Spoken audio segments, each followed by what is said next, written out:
Our secret taste recipe is to cook with lemon care. Kutties Healthy Samayal. Hello friends, welcome to Kutties Healthy Samayal. Be positive, be healthy. நம்ம சேனலை subscribe பண்ணாதவங்க subscribe பண்ணிவிட்டு பக்கத்தில் இருக்க bell பட்டனை click பண்ணிக்கோங்க. All ஆப்ஷனை click பண்ணுங்கள். அப்போ தான் நாங்கள் போடுற எல்லா வீடியோஸோட நோட்டிஃபிகேஷன்ஸ் உங்களுக்கு வரும். இது வரைக்கும் சப்ஸ்கிரைப் பண்ண எல்லாருக்கும் தேங்க்யூ ஸோ மச். நாம் இன்றைக்கி ரொம்பவும் டேஸ்டியான கிறிஸ்பியான பக்கோடா ரெசிபி தான் பார்க்க போகிறோம். இந்த பக்கோடா எதில் செஞ்சீங்க நீங்கள் சொன்னீங்கன்னா நம்பவே மாட்டாங்க, அந்தளவுக்கு செம்ம டேஸ்ட்டாக இருக்கும். ரொம்பவும் டிஃப்ரெண்ட்டான பக்கோடா. வீடியோ ஸ்கிப் பண்ணாமல் கடைசி வரைக்கும் பாருங்கள். அப்போ தான் நாங்கள் ஷேர் பண்ணியிருக்கேன், எந்த டிப்ஸும் நீங்கள் மிஸ் பண்ண மாட்டீங்க. இதுக்காக நான் இன்றைக்கி 6 ஸ்லைசஸ் பிரெட் எடுத்திருக்கேன். இதுக்காக நாம் சால்டட் பிரெட்டாக எடுத்துக்கணும், அப்போ தான் நமக்கு டேஸ்ட் நல்லாயிருக்கும். இப்போ இதை நம்ம சின்ன சின்ன துண்டுகளாக கட் பண்ணி மிக்ஸி ஜாரில் ஆட் பண்ணிக்கலாம். மேபி நம்ம ஒரு பாக்கெட் பிரெட் வாங்கினோம், அதில் மீதி ஆகிடுச்சுன்னா இது போல் நீங்கள் பக்கோடா செஞ்சு கொடுங்க, எல்லாருமே சூப்பராக சாப்பிட்டுப்பாங்க. அந்தளவுக்கு செம்ம டேஸ்ட்டாக இருக்கும் இது. இப்போ இதெல்லாம் கட் பண்ணி போட்டாச்சு. இது கூட நான் ஒரு மீடியம் சைஸ் வெங்காயம் பொடியாக கட் பண்ணி ஆட் பண்ணிக்கிறேன். ப்ரெட்டோடு சேர்த்து வெங்காயத்தையும் அரைக்கும் போது டேஸ்ட்டும் ஃப்ளேவரும் ரொம்ப சூப்பராக இருக்கும். அதுக்காக தான் நம்ம கூட சேர்த்து அரைக்கிறோம். இப்போ இது கூடவே 2 வரமிளகாய் ஆட் பண்ணி அரைச்சிக்கலாம். நீங்கள் பச்சை மிளகாய் கூட உங்கள் டேஸ்ட்டுக்கு ஏற்றாப்புல கூடவோ குறைவோ ஆட் பண்ணி அரைச்சிக்கலாம். பட் சின்ன பிள்ளைங்களுக்கு கொடுக்குறீங்கன்னா இது போல் வரமிளகாய் ஆட் பண்ணிக்கோங்க, அது நல்லாயிருக்கும். இப்போ அரைச்ச பிறகு பார்த்தீங்கன்னா நமக்கு இது போல் கிடைக்கும், கொஞ்சமாக பேஸ்ட் போல் இருக்கும். ஏன்னா வெங்காயம் போட்டு அரைக்கிறோம், தண்ணி எதுவும் ஆட் பண்ணக்கூடாது. இப்போ இது ஒரு பாத்திரத்தில் ட்ரான்ஸ்ஃபர் பண்ணிக்கலாம்.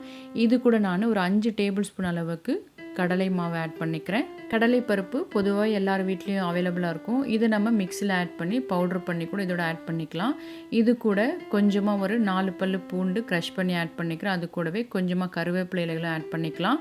பூண்டும் கருவேப்பிலை தான் பக்கோடாக்கு எப்பவுமே நல்ல ஃப்ளேவர் கொடுக்கும். இப்போ இது கூட 2 பெரிய சைஸ் வெங்காயம் நீளமாக கட் பண்ணி ஆட் பண்ணிக்கலாம். வெங்காயம் ஆட் பண்ணும்போது இது போல் நம்ம உதிர்த்து ஆட் பண்ணோம்னா அது நல்லா நமக்கு பிடிச்சிக்கும்.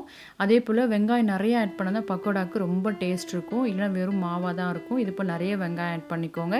அடுத்த இது கூட ஒரு 1/2 ஸ்பூன் அளவுக்கு சீரகம் ஆட் பண்ணிக்கலாம். அது கூடவே 1/2 ஸ்பூன் அளவுக்கு தனி மிளகாய் தூள் ஆட் பண்ணிக்கிறேன். அது கூடவே தேவையான அளவுக்கு சால்ட் ஆட் பண்ணிக்கலாம். இதுக்காக ஒரு 1/4 ஸ்பூன் அளவுக்கு பெருங்காயத்தூள் ஆட் பண்ணிக்கிறேன். இதெல்லாம் சேர்த்து நல்லா நம்ம மிக்ஸ் பண்ணி விட்டுக்கலாம். இது போல் ஆட் பண்ணி செஞ்சிங்கன்னா டேஸ்ட் ரொம்ப சூப்பராக இருக்கும். இது நல்லா மிக்ஸ் பண்ண பிறகு இது கூட 1 ஸ்பூன் அளவுக்கு அரிசி மாவு ஆட் பண்ணிக்கிறேன். இது வீட்லேயே அரைச்ச மாவு தான். எந்த அரிசி மாவாக இருந்தாலும் பரவாயில்ல, நைஸாக இருக்கணும், அப்போ நமக்கு டேஸ்ட் நல்லாயிருக்கும். வெங்காயத்தோடு சேர்த்து மாவு நல்லா மிக்ஸ் பண்ண பிறகு தான் நமக்கு கன்சிஸ்டன்சி கரெக்டாக தெரியும். இப்போ எனக்கு ரொம்ப திக்காக இருக்குது, ஸோ கொஞ்சமாக நான் தண்ணி தெளித்து மிக்ஸ் பண்ணி விட்டுக்கிறேன். மேபி உங்களுக்கு 1 ஸ்பூனில் 2 ஸ்பூன் தண்ணி தேவைப்படும், அவ்வளோதான். ரொம்ப தண்ணி ஆகக்கூடாது, ரொம்ப கட்டியாக தான் நமக்கு விட முடியாது. ஸோ இந்த பக்குவத்தில் இருந்தால் நமக்கு கரெக்டாக இருக்கும் பக்கோடா. பக்கோடாக்கு ரெடி பண்ண ஆரம்பிக்கும் போதே ஒரு பக்கம் நம்ம ஸ்டவ்வில் எண்ணெயை சிம்மில் வச்சிட்டோம்னா அது நமக்கு கரெக்டாக காஞ்சிரும். இதெல்லாம் ரெடி பண்ணுறதுக்குள்ளே இப்போ பாருங்கள் மிதமான சூட்டில் இருக்குது. இப்போ நம்ம கொஞ்சம் கொஞ்சமாக விட்டு பக்கோடாக்கெலாம் செஞ்சு எடுத்துக்கலாம். இது மீடியம் ஃப்ளேமில் வச்சு செஞ்சுக்கணும், அப்போ தான் நமக்கு மேலே நல்லா கிறிஸ்பியாக உள்ளே சாஃப்டாக சாப்பிட்றதுக்கு நல்லா வெந்து டேஸ்டியாக வரும். ஹை ஃப்ளேமில் வச்சு செய்யக்கூடாது, மேலே நமக்கு தீஞ்சிரும். எல்லாத்தையும் நல்லா திருப்பி போட்டு இது போல் கோல்டன் ப்ரௌனாக வர வரைக்கும் நம்ம செஞ்சுக்கலாம். பொரிச்சு எடுத்தாச்சு. இப்போ ஃபஸ்ட்டு பேட்ச் நமக்கு ரெடி ஆகிடுச்சு. இதை டிஷ்யூ பேப்பரில் போட்டுக்கலாம். அடுத்த பேட்சும் இதே போல் நம்ம கொஞ்சம் கொஞ்சமாக எண்ணெயில் விட்டுக்கலாம். இது போல் ஒவ்வொரு பேட்சாக நம்ம எண்ணெயில் பொரிச்சு எடுத்துக்கலாம். இது போல் எண்ணெயில் பொரிக்கிற எந்த ஐட்டமாக இருந்தாலும் நீங்கள் குறைவாக ஆயில் யூஸ் பண்ணிக்கோங்க. ஏன்னா இப்படி பொரிக்கிற ஆயில் நம்ம ரீயூஸ் பண்ணுறது 24 ஹவர்ஸ்க்குள்ளே ரீயூஸ் பண்ணிடணும். அதே போல் இது போல் பொரிக்கிற ஆயில் திரும்பவும் நம்ம பொரிக்கிறதுக்காக கொதிக்க வைக்கக்கூடாது, தாளிக்கிறதுக்கு மட்டும்தான் யூஸ் பண்ணணும். ஸோ நம்ம குறைவாக இது போல் ஆயில் யூஸ் பண்ணோம்னா 24 ஹவர்ஸ்க்குள்ளே நம்ம சமையலில் யூஸ் பண்ணிடலாம். அதுக்காக தான் குறைவாக யூஸ் பண்ணுறது. அடுத்ததாக இது போல் பொரிக்கிற ஐட்டம்லாம் டிஷ்யூ பேப்பரில் போட்டிங்கன்னா எக்ஸஸ் ஆயிலாம் அது அப்சர்வ் பண்ணுறோம்.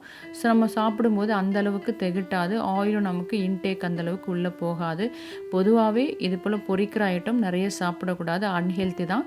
ஆனால் சின்ன பிள்ளைங்க இது போல் விரும்பி சாப்பிடுவாங்க. ஸோ வீக்லி ஒன்ஸ் இல்லை ட்வைஸ் இது போல் நம்ம செஞ்சு கொடுக்கும்போது இது போல் சின்ன சின்ன ஹெல்த் டிப்ஸ் நம்ம ஃபாலோ பண்ணிக்கலாம்.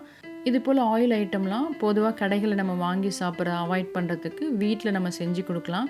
ஏன்னா கடைகளில் பார்த்திங்கன்னா ஒரே ஆயில் பலமுறை யூஸ் பண்ணுவாங்க, அதுதான் உடம்புக்கு ரொம்பவும் கெடுதி. ஆனால் நம்ம வீட்டில் ஃப்ரெஷ் ஆயிலில் தான் யூஸ் பண்ணுவோம். ஸோ இது போல் வீக்லி ஒன்ஸ் நீங்கள் பிள்ளைங்களுக்கு செஞ்சு கொடுத்தீங்கன்னா கடைகளில் கேட்க மாட்டாங்க. இப்போ நம்ம கொஞ்சமாக கருவேப்பிலையில் அலசி அதே எண்ணெயில் பொரித்து பக்கோடாவோட ஆட் பண்ணிக்கலாம். அது நமக்கு ஃப்ளேவரும் டேஸ்ட்டும் கொடுக்கும். ஸோ அவ்வளோதான், நம்மளோட பக்கோடா சூப்பராக ரெடி ஆகிடுச்சு. இப்போ இதை நம்ம சர்வ் பண்ணிக்கலாம். இது போல் ஹெல்த் டிப்ஸ் நிறைய வீடியோ நாங்கள் ஷேர் பண்ணியிருக்கோம். ஸோ கண்டிப்பாக இது உங்களுக்கு யூஸ்ஃபுல்லாக இருக்கும். ஸோ இது போல் டேஸ்டியான கிறிஸ்பியான சூப்பரான பக்கோடா ப்ரெட்டில் நீங்களும் செஞ்சு கொடுத்து பாருங்கள். கண்டிப்பாக வீட்டில் எல்லாருமே விரும்பி சாப்பிடுவாங்க. ஸோ நீங்களும் செஞ்சு பார்த்துட்டு உங்கள் டேஸ்ட்டு எங்கள் எக்ஸ்பீரியன்ஸ் கமெண்ட் பண்ணுங்கள். மறக்காமல் லைக் பண்ணுங்கள். ஃப்ரெண்ட்ஸ் அண்ட் ஃபேமிலிக்கு ஷேர் பண்ணுங்கள். தொடர்ந்து சப்போர்ட் பண்ணுங்கள். தேங்க்யூ. Yummy tasty. நீங்களும் ட்ரை பண்ணுங்கள், என்ஜாய் பண்ணுங்கள், ஹெல்த்தியாக இருங்க.